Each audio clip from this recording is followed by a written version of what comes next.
Khudil kitaba bil quwwah. Ambillah Quran itu dengan sungguh-sungguh. Jangan main-main dengan Quran.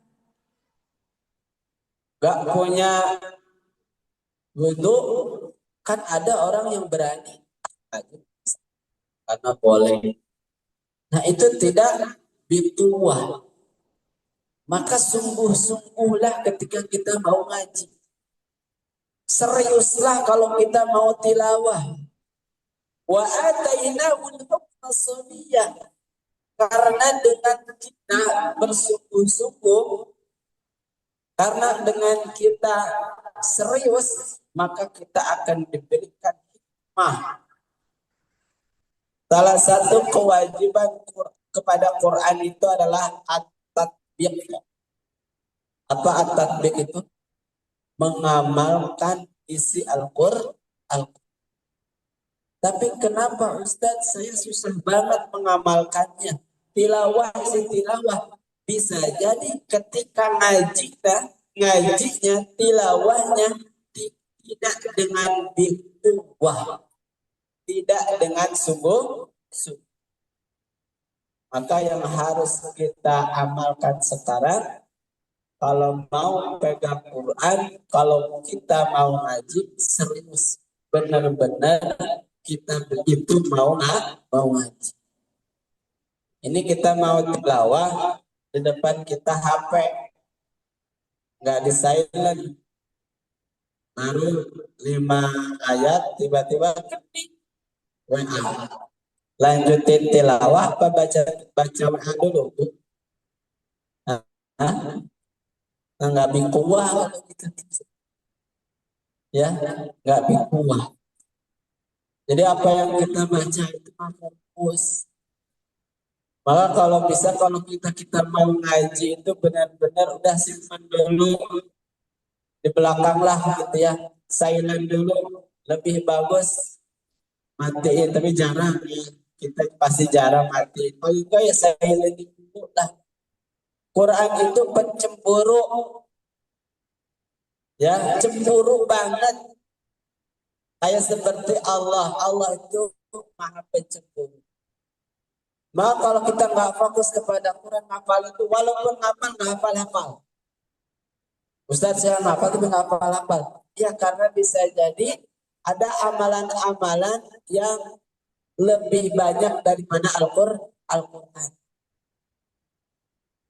Bahkan ngomong ke Quran itu harus dijaga. Dalam kitab At-Tibyan itu dimakruhkan kita mengatakan aku lupa surat ini dan surat ini. Ngomong gitu aja makruh. Karena saking pencemburunya Quran. Kita pernah ngapal surat An-Naba, tahun depan diulang lagi lupa. Kita ngomong, aku lupa surat An-Naba. Nah makruh gitu tuh. Harusnya kata para ulama bagaimana? Aku dilupakan oleh surat An-Naba. Beda kan? Aku lupa surat An-Naba, aku dilupakan oleh surat. Jadi kalau yang pertama makruh, yang kedua itu adab. Kalau kita lupa hafalan itu seperti aku dilupakan oleh juz 30. Ada mantan hafiz. Ada nggak mantan hafiz? Ya. Maka di pesantren saya itu bukan banyak mungkin. Setiap mau naik ke juz berikutnya itu harus ada tes dulu. Kalau lulus baru lanjut ke juz berikut. Saya sedih kalau melihat banyak pesantren-pesantren yang diutamakan itu bukan murojaah, tapi ziyadah. Banyak teman, banyak ikhwah itu pernah hafal 45 hari selesai 30 juz. Misalkan dia ada daurah 45 hari. Selesai 30 juz. Bahkan pernah ada yang 27 hari. Pernah saya tanya, habis itu habis selesai juz 30 disetorkan gimana? Mungkin enggak hilang semuanya. Karena dia mengejar apa? Ziyadah, bukan mengejar mungkin, bukan mengejar kualitas, tapi kuantitas. Nah, biquwah, sungguh-sungguh kalau mau ngaji, maka perhatikan adab.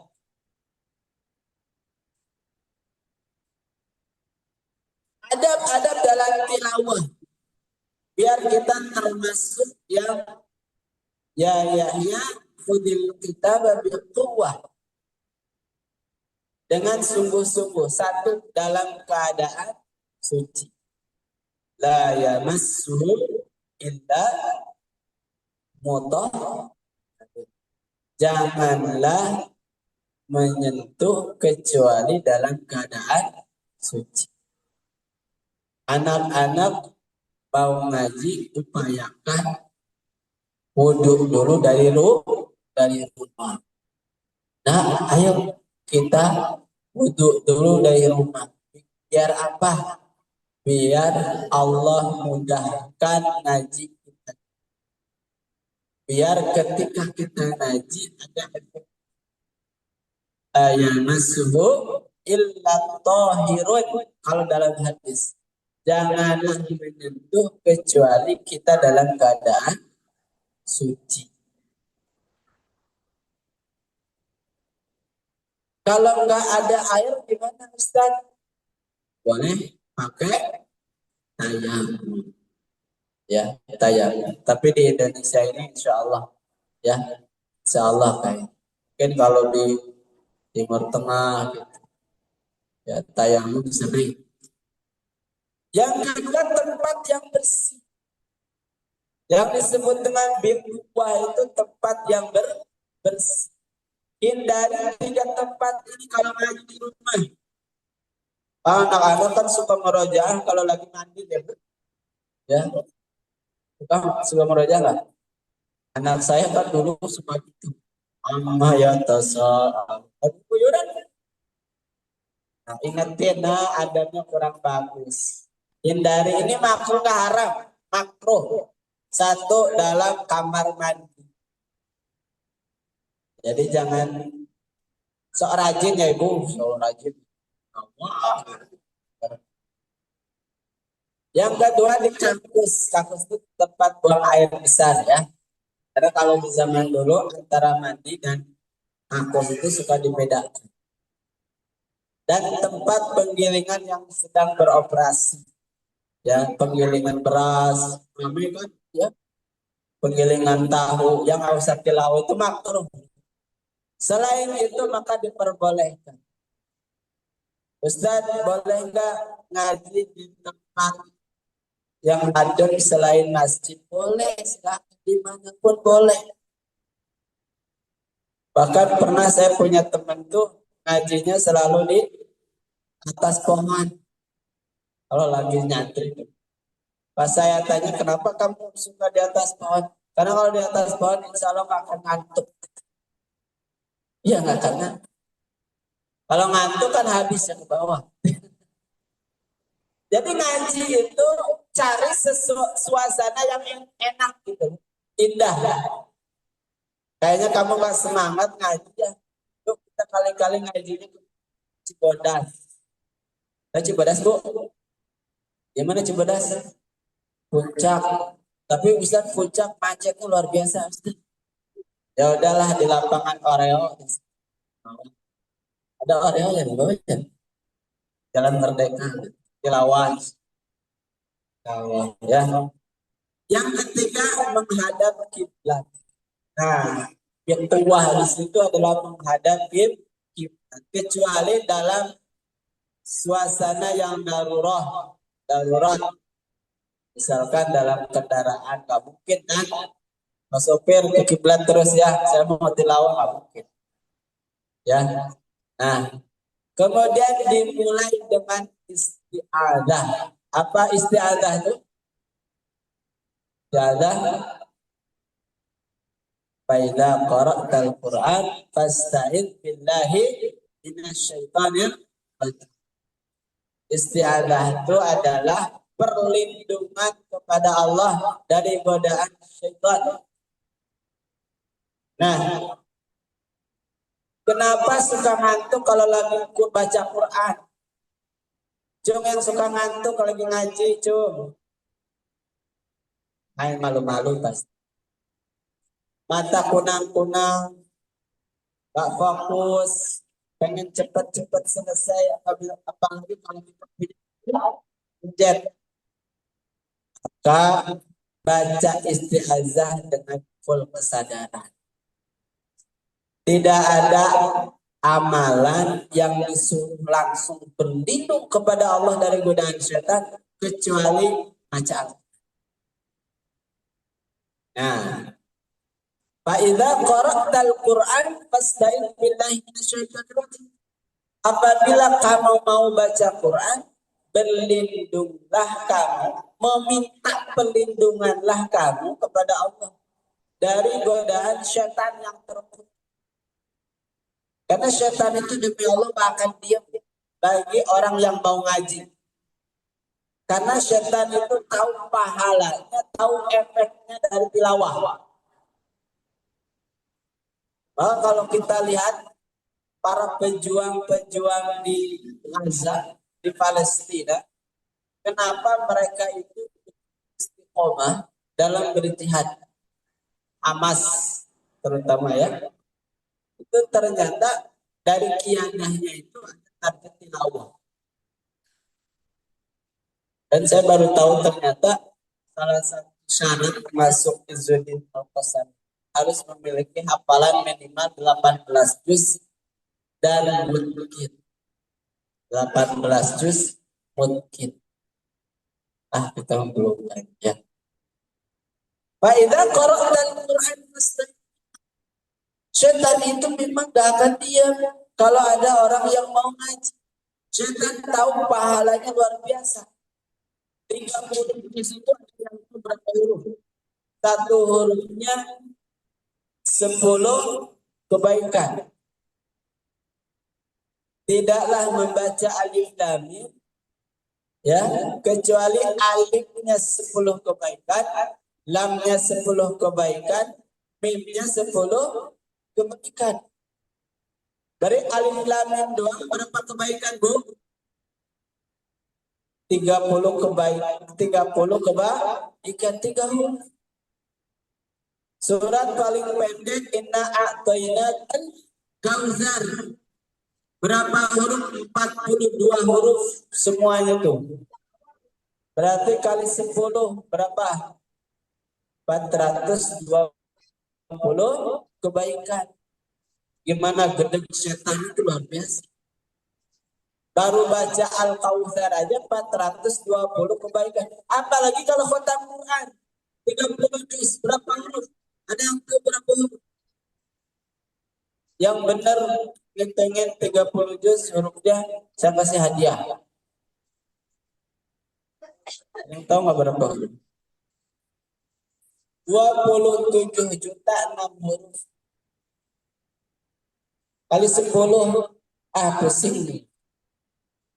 Saking banyaknya itu baca. Masya Allah ya. Innahu laisa lahu sultan 'ala alladziina aamanu wa 'ala rabbihim yatawakkalun. Kata Allah, sesungguhnya syaitan itu tidak ada sultan, tidak kekuasaan atas orang-orang yang beriman dan bertawakal kepada Allah. Setan itu kalau dalam surat An-Nisa disebut dha'ifa. Inna kunna dha'ifa. Sesungguhnya tipu daya syaitan itu amatlah lemah. Berbeda dengan tipu daya wanita.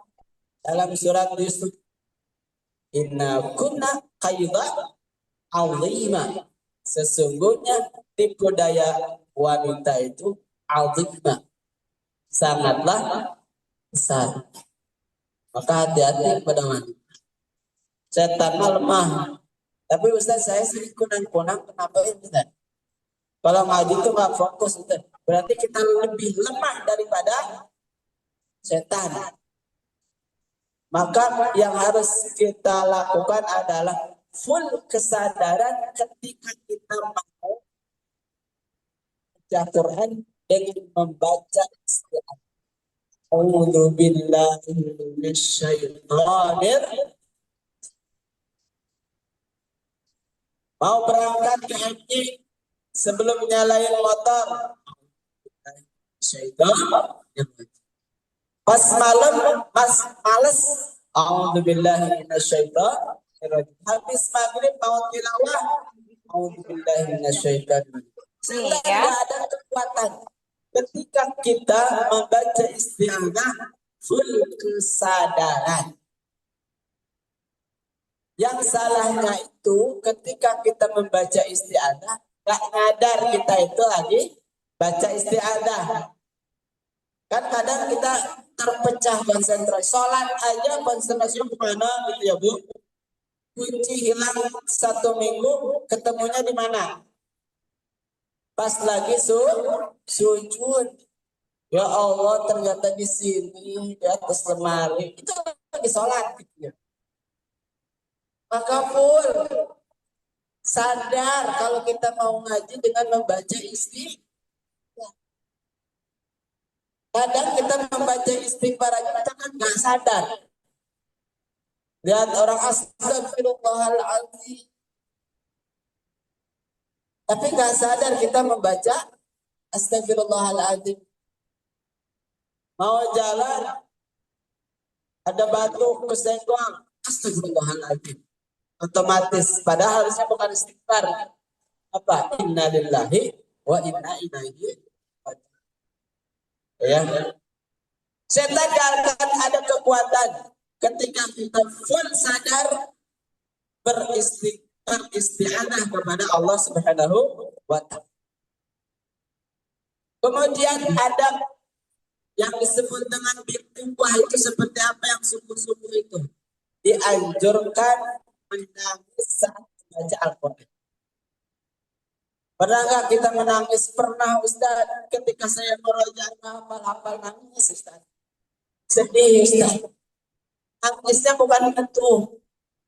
Seperti Umar Ibnul Khattab saat sholat subuh membaca surat Yusuf terisak-isak sampai kedengaran isap belakang. Itu nangis luar biasa saat Umar memimpin sholat membaca surat Yusuf. Dan ini pun dilakukan oleh sahabat lainnya, Ibnu Abbas. Suatu hari Rasulullah meminta kepada Ibnu Mas'ud, wahai Ibnu Mas'ud, bacakanlah Al-Quran buat saya. Kemudian kata Ibnu Mas'ud, bukankah Al-Quran itu diturunkan untuk kau ya Rasulullah? Kemudian kata Rasulullah, betul, tapi aku ingin mendengar dari lisan kamu, wahai Ibnu Mas'ud. Kalau nggak salah dibacain surat An-Nisa ya, Al-Maidah, An-Nisa. Sampai ayat tertentu, kata Rasulullah, cukup, wahai Ibnu Mas'ud. Kata Ibnu Mas'ud, aku melihat wajah Rasulullah berurai air mata, sampai jenggotnya basah dengan air mata. Iqra'ul Quran wa abku, bacalah Al-Quran dan menangislah. Fa'illam tabku, apabila kamu nggak bisa menangis, fatabaku, pura-puralah nangis. Nggak bisa nangis. Fa'illam tabku, apabila kamu nggak bisa nangis, fatabaku, maka pura-puralah menangis. Ya. Jangan ketawa-ketawa. Kalau anak kita lagi ngaji ketawa langsung kita nasihati dengan lembut. Ngaji itu kata Rasulullah kami sambil nangis. Kalau nggak bisa nangis, pura-pura nangis atau syahdu lah ya. Kemudian bacalah Quran tartil, auzil alaihi warattilil Qur'an tartil. Baca Quran bukan baca Quran. Kalau baca Quran langsung, tapi kalau baca Quran itu harus ada SOP-nya. Auzid alaihi wa rahmatullahi antar. Ya, tajwidnya bagaimana? Jangan terburu-buru, alon, gak kayak seperti kita mengejar target. Ada yang diperbolehkan baca Quran temponya bacaan yang lambat. Bismillahirrahmanirrahim. Boleh. Kemudian diperbolehkan juga tartil lebih cepat. Biasanya kalau sholat, ya. Alhamdulillahi Rabbil Alamin.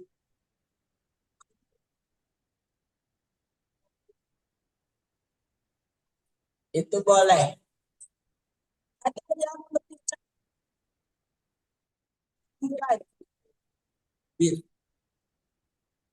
Boleh, misalkan Bismillahirrahmanirrahim. Alhamdulillahi Rabbil Alamin. Dan yang paling cepat namanya hajar. Boleh tidak dibagi yang haji? Boleh.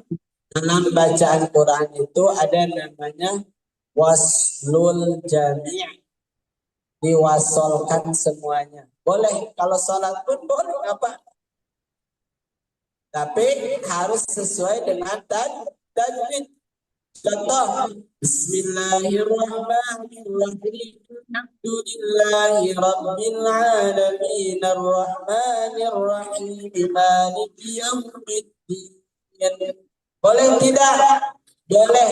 Tapi sesuai dengan ilmu tajwid. Saya suka dengar bacaan imam ketika tarawih cepat tapi nggak bertajwid. Maka kalau kita melihat seperti itu, lebih baik kita sholatnya apa-apa namanya munfaridah. Apa munfaridah itu? Sholat di situ tapi niatnya sendirian. Karena saking bacaannya itu kacau. Kenapa Quran kita itu nggak ada efek? Baca Quran banyak tapi agak ada pengaruh terhadap adab. Nggak ada pengaruh terhadap keimanan. Saja baca Quran kita itu tidak dengan sungguh. Masih bersifat main-main baca Quran kita. Yakin Quran itu bermanfaat? Yakin tilawah kita itu ada akibatnya dengan kebaikan-kebaikan? Ada yakin? Yakin. Jangankan keimanan, dahulu di zaman Rasulullah SAW baca Quran itu bisa menyembuhkan. Huwa syifa'u wa rahmatul lil mu'minin. Orang yang sakit bisa sembuh dengan Quran. Orang yang kena bisa sembuh dengan Al-Quran. Hanya membaca surah Al-Fatihah. Kenapa demikian? Bisa jadi karena baca Qurannya itu benar-benar biquwwah. Benar-benar sungguh. Nah, mudah-mudahan di awal semester ini anak-anak kita bisa belajar di madrasah Quran, bisa semangat, bisa istiqomah, dan kita pun sebagai orang tuanya juga bisa bersungguh-sungguh menitipkan anak kita ke madrasah Quran, antar anak-anak kita ke madrasah Quran, dan bersamai anak kita belajar di madrasah. Sehingga kita menjadi keluarga yang dicintai oleh Allah Subhanahu wa taala. Mudah-mudahan bermanfaat. Jazakumullah khairan. Wabillahi taufiq wal hidayah. Wassalamualaikum warahmatullahi wabarakatuh.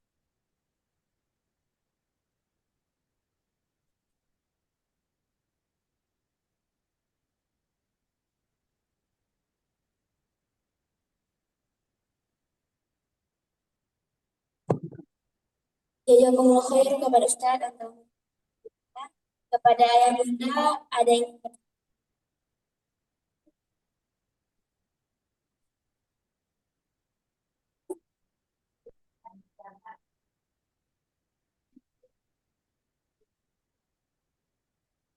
ayah bunda ada yang ingin bertanya.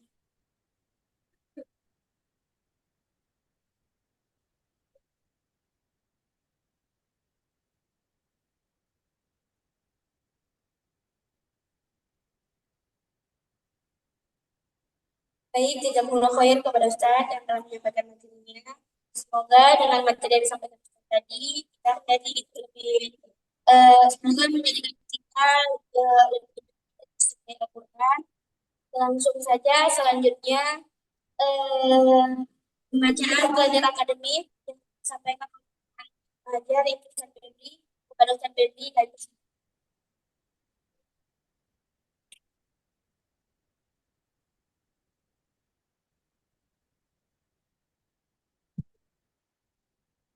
Excellent. Bismillahirrahmanirrahim. Assalamualaikum warahmatullahi wabarakatuh. Alhamdulillah, alhamdulillah, amin. Dan Rasulullah Sayyidina Muhammadin wa ala alihi Sayyidina Muhammad. Kesempatan yang sudah hadir pada sesi selanjutnya ya pada hari ini. Baik yang secara langsung maupun yang lewat Zoom. Jangan lupa kita ucapkan terima kasih pada Ustadz dan Setiawan Al-Hafiz selaku Ketua Yayasan Ibnu Hajar Indonesia yang sudah membersama kita pada pagi ini. Semoga Allah senantiasa memberikan kesehatan dan keberkahan pada Ustadz dan ilmunya bermanfaat untuk kita semua. Baik, ayah bunda sekalian, amal wasalan ya, semester baru di tahun ajaran 2025-2026. Sebenarnya bagi ayah bunda ini yang baru, saya juga masih baru nih, kelas working gitu sama-sama. Ya. Jadi saya ikut langsung merasakan seperti apa pembelajaran di kelasnya seperti apa gitu ya. Saya bisa melihat langsung. Anak saya juga yang satu lagi di kelas reguler gitu. Jadi ini bukan apa ya? Saya juga ingin melihat secara langsung itu apakah memang perjalanan kurikulumnya sudah sesuai ke depannya ya, insya Allah. Jadi sama-sama kita saling berusaha untuk menjaga semangat Ananda di apalagi di awal-awal semester seperti ini gitu ya. Khususnya kelas 4 kids gitu ya yang mungkin di awal ini akan butuh banyak penyesuaian seperti itu.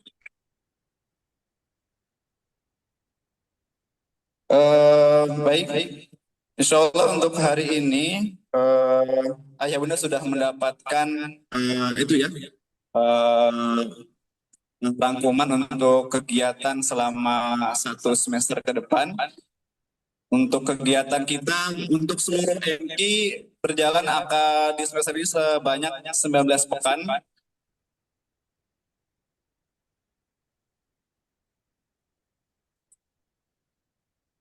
Ada 19 pekan itu baik kelas for kids, kelas reguler, kelas dewasa maupun yang kelas online. Dengan di situ ada itu ya jadwal materi-materi juga ya.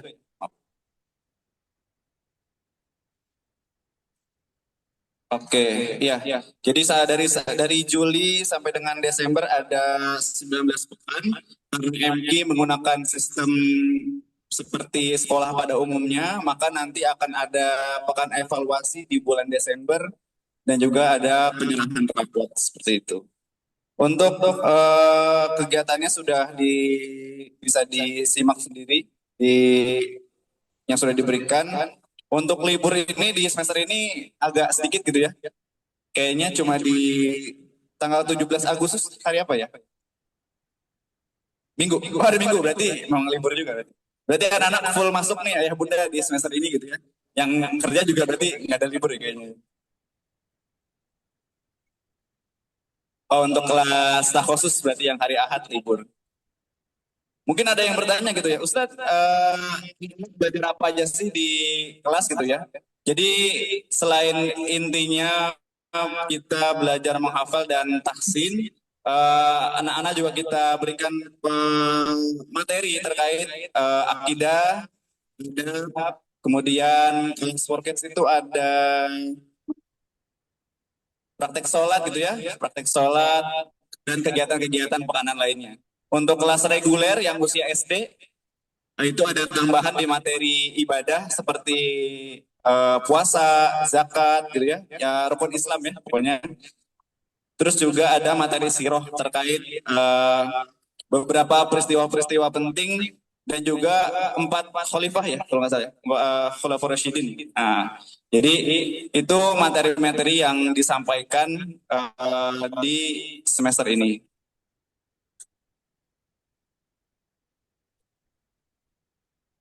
Baik, untuk kegiatan di semester ini tidak ada kegiatan tambahan, hanya saja di semester kedua nanti kelas reguler akan diadakan kembali SBA gitu ya di akhir semester kedua nanti di bulan Juli biasa.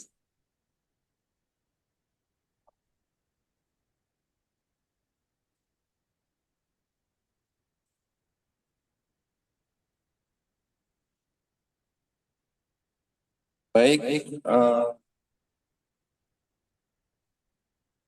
kemudian untuk di sama-sama kita pahami juga bahwa mungkin ada yang bertanya gitu ya, kalau di MG sebetulnya target bacaannya seperti apa ya Ustadz gitu ya?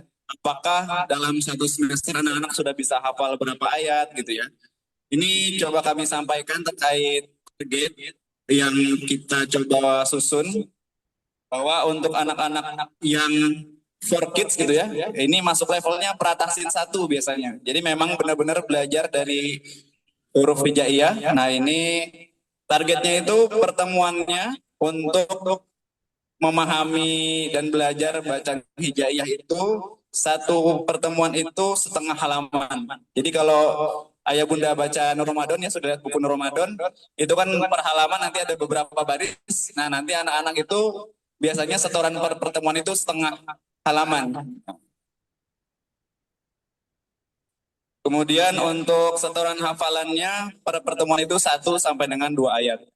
Kalau untuk yang level berikutnya, Pratasin 2 itu satu pertemuan 1 halaman. Pratasin 2 ini biasanya di usia 7 sampai dengan 9 tahun atau di kelas reguler awal. Untuk setoran hafalannya 2 sampai 3 ayat per pertemuan. Untuk level tahsin ini sudah selesai Nur Ramadan, jadi tidak membaca Nur Ramadan lagi. Jadi sudah setoran bacanya menggunakan Al-Quran. Ini 3 sampai dengan 7 baris per pertemuan. Untuk hafalannya per pertemuannya 3 sampai dengan 5 ayat. Jadi kita bisa lebih dari itu Ustaz. Sebetulnya bisa mungkin, tapi kita menyesuaikan kembali ke kemampuan anak-anak masing-masing. Jadi tidak bisa disamaratakan antara murid yang satu dengan murid yang dua gitu ya. Kalaupun di rumah sudah banyak murojaah, mungkin pas setoran dengan gurunya ya bisa lebih dari target yang sudah kita tentukan.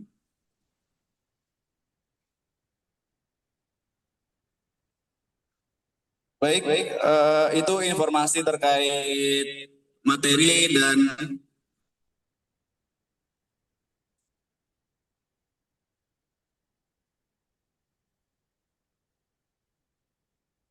tadi terkait materi dan target hafalan serta bacaan. Kemudian informasi yang kedua adalah terkait kajian kita yang tadinya ini ada sedikit perubahan teknis pelaksanaan saja. Karena di semester ini kita ada 5 pertemuan. Jadi pertemuan pertama ini secara offline, tapi nanti di pertemuan kedua akan dilaksanakan secara online. Nanti selang-seling gitu ya. Pertemuan ketiga itu di bulan September kembali offline, dan di Oktober online, dan di akhir di bulan November itu offline. Nanti juga dilengkapi dengan kegiatan parade Quran. Jadi anak-anak akan tampil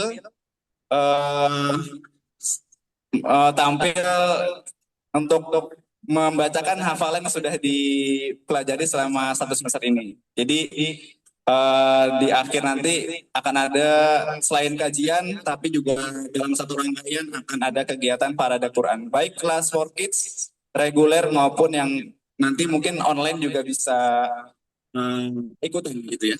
Nanti kita sama-sama menyimak via Zoom.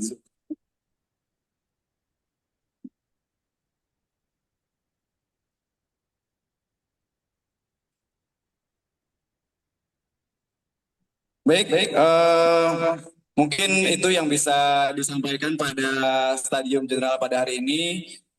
Sebagai akhir, saya hanya ingin sama-sama kita menyamakan visi ya Ayah Bunda, bahwa sejatinya pendidikan terbaik adalah pendidik terbaik adalah orang tua masing-masing gitu ya.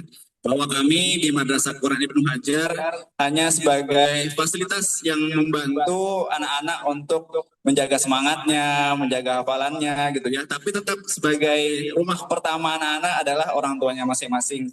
Di mana khususnya para ibu-ibu gitu ya sebagai madrasah utama, kalau ayah-ayah kepala sekolahnya seperti itu, kepala madrasahnya gitu ya. Baik, dan juga kami ingin menyampaikan bahwa kita sama-sama menjaga, tadi seperti awal saya bilang, menjaga semangat anak-anak. Mungkin kalau ayah bunda lihat sekarang anak-anak pada lari-larian ya, tapi kalau di kelas gimana coba ya? Ya mungkin itu ya. Kebayang juga kalau kita pas kemarin online gitu kan, pas waktu COVID kemarin, ibu-ibu merasakan nggak riuhnya ngurusin anak sendiri gitu misalkan ya?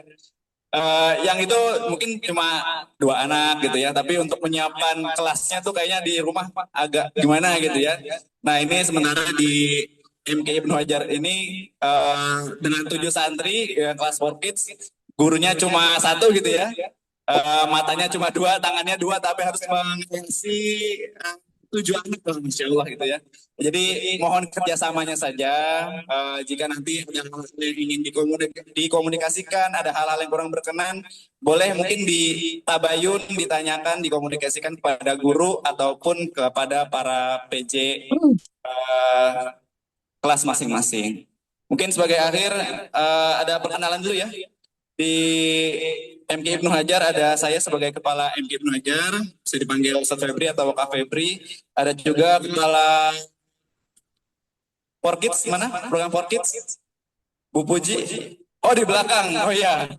Ibu Puji sebagai PJ For Kids. Tadi di depan padahal. Di depan. Kemudian PJ reguler ada Ustadz Farhan. Ustadz Farhan ada di depan saya. Iya. Kemudian untuk kelas dewasa ada Takhosus. Ada Ustazah Cici. Ya. Ustazah Cici, boleh angkat tangan Ustazah Cici. Ya, ini kalau ibu-ibu nanti mau ada anaknya yang sudah kuliah, akhwat ya, atau ikhwan, SMA, kalau mau ikut kelas hafalan di MG, ada ya setiap hari Ahad pagi. Ataupun kalau yang mau, kalau bapak online Pak, setiap hari Ahad bersama Ustadz Endang. Itu kalau emang nanti mau tanya-tanya boleh ke saya, Ustazah Cici. Tapi kalau untuk yang ikhwan memang online. Kalau buat anak-anak dan dewasa bisa offline di MK setiap hari Ahad. Kemudian ada PJ MK online, Ustazah Cusna. Dari depan, kan Bu Cusna. Oh iya gitu ya. Ustazah Cusna online dan juga sebagai koordinator cabang. Jadi MK sendiri sudah ada beberapa cabang-cabang di Beji, di Timah, Sawangan. Beliaulah yang sebagai koordinatornya. Baik, mungkin itu yang bisa saya sampaikan pada kesempatan kali ini. Jazakumullah khairan katsir pada para ayah, para ibu yang sudah menyempatkan hadir pada pagi hari ini, pada para guru-guru dan juga pada Ustadz dan Ustadz Hafiz. Mungkin itu dari saya, kurang lebihnya mohon maaf. Wassalamualaikum warahmatullahi wabarakatuh.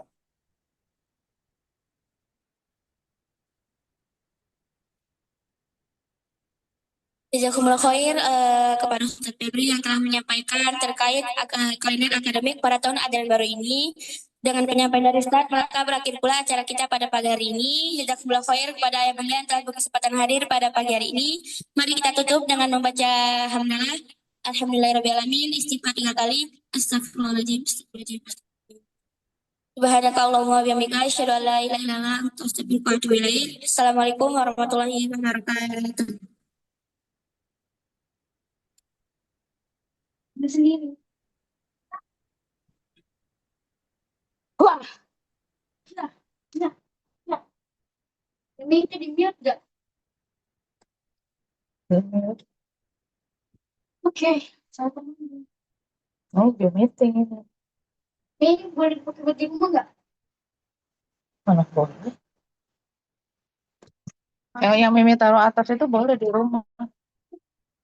Udah selesai. Mimi mau berangkat.